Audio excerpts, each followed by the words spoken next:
Et on jette maintenant un coup d'œil sur les médias. Bonsoir Karim Yayaoui. Bonsoir. Alors c'est devenu une habitude, après le débat, c'est l'heure du fact-checking. Alors le fact-checking, c'est le principe de vérifier les affirmations des candidats lorsqu'il y a des débats comme celui qu'on a vécu hier entre François Hollande et Nicolas Sarkozy. Certains sites en sont même devenus des spécialistes du fact-checking, comme ce site Désintox. C'est un blog du journal Libération qui aime bien aller titiller ce que Nicolas Sarkozy a dit de vrai ou de faux. Mais en tout cas, ce qui était intéressant sur ce débat hier, c'est que le fact-checking s'est fait aussi en temps réel sur Twitter. Je vous montre par exemple ce tweet avec photo à l'appui. À un moment du débat, Nicolas Sarkozy a nié le fait qu'il avait participé à des réunions pour des collectes de fonds à l'hôtel Bristol. Et quelques secondes plus tard, sur Twitter, on avait déjà la photo qui montrait Nicolas Sarkozy devant l'hôtel Bristol avec Éric Woerth.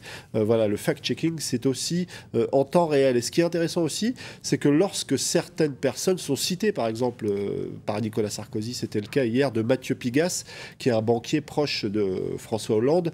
À un moment du débat, on a évoqué le bouclier fiscal et Nicolas Sarkozy a précisé que Mathieu Pigasse, un ami de François Hollande, avait profité de ce bouclier fiscal. Eh bien, dans les minutes qui ont suivi sur Twitter, la réaction de Mathieu Pigasse: mensonge et calomnie, je n'ai jamais bénéficié du bouclier fiscal.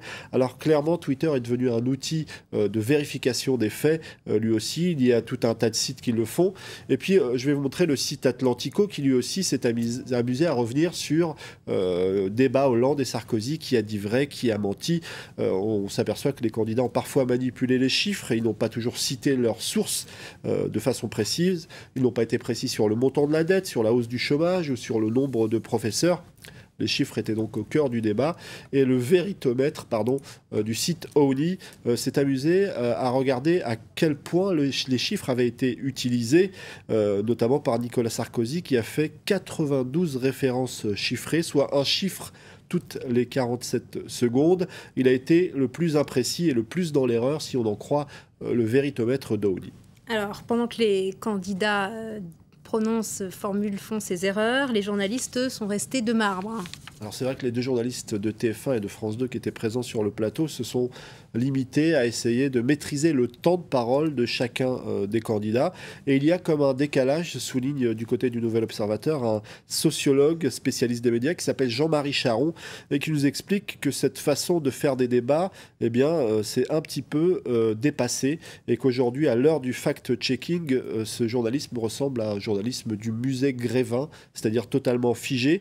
Alors le fact-checking appliqué au débat, pourquoi pas, certains y réfléchissent de plus en plus sérieusement. Et ce qui est étonnant, c'est que ça existe déjà en quelque sorte.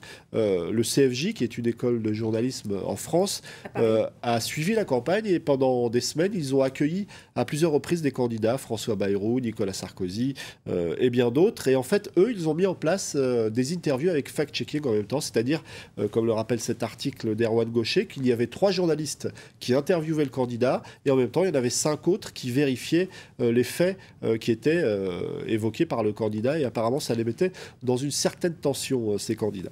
Est-ce que c'était quand même un débat intéressant entre deux personnalités très compétentes et que ce qui est dépassé, c'est que ce genre de débat ait lieu tous les 5 ans seulement. Exactement. Une des techniques de Nicolas Sarkozy était connue et il en a beaucoup usé. Alors cette technique, c'est la question oratoire, cette tendance de Nicolas Sarkozy à multiplier les questions. Parfois même, ces questions sont des réponses à des questions. Alors, je vais vous proposer d'écouter 15 secondes d'un petit extrait choisi par le Nouvel Observateur où on voit la technique de Nicolas Sarkozy. Regardez. Combien de personnes touchent le SMIC? Pourquoi l'Allemagne fait mieux que nous? L'Allemagne a-t-elle fait les 35 heures? Que dit le rapport de la Cour des comptes? Je répète une question. Est-il vraiment le moment de vouloir démanteler l'industrie nucléaire? C'est-à-dire, ça a fonctionné comment, cette affaire? Voilà, ça, Nicolas Sarkozy l'a énormément fait pendant ce débat. Il utilise cette technique très régulièrement face à des journalistes aussi. Il en a usé, parfois abusé. Donc c'est une technique assez rodée et plutôt efficace. Oui, C'est une figure, mais c'est une figure de style utilisée par François Hollande qui a retenu l'attention des médias. Alors cette figure de style, c'est l'anaphore, on en parle beaucoup, notamment sur Twitter, il y a même un hashtag anaphore, c'était assez improbable, mais ça existe. Alors l'anaphore, c'est une figure de style qui consiste à répéter toujours le même mot ou le même syntagme en début de phrase. À chaque début de phrase, François Hollande commençait par « moi, président », et il expliquait ce qu'il ferait s'il était président. Il le répète pendant plus de 3 minutes à 16 reprises. Alors certains trouvent que c'est beaucoup. Il va donc se lancer dans une longue tirade pour développer ses idées. Il explique que cette façon de faire lui est venue naturellement, ce qu'on a un petit peu de mal à croire, parce que cette question de quel président serez-vous, évidemment, elle était évidente et que François Hollande s'y était préparé. Et pour certains téléspectateurs, c'était peut-être un petit peu trop préparé. Je vais vous montrer cette page de France TV Info, qui est le site internet de la chaîne du groupe France Télévisions. Et par exemple, Salomé Legrand, journaliste internet, est allé voir du côté de monsieur ou madame tout le monde. Et Michel, 50 ans, lui raconte que finalement, son petit laïus à François Hollande, son moi président, eh ben, ça faisait scolaire et récité. Elle dit « je suis déboussolée ». Mais bon voilà, dimanche, je vais me reprendre et je vais décider. Ça prouve aussi à quel point l'électorat est volatile, puisqu'un élément comme celui-ci peut déstabiliser un électeur. N'empêche que ce qui compte, c'est pas la petite musique, ce sont les paroles.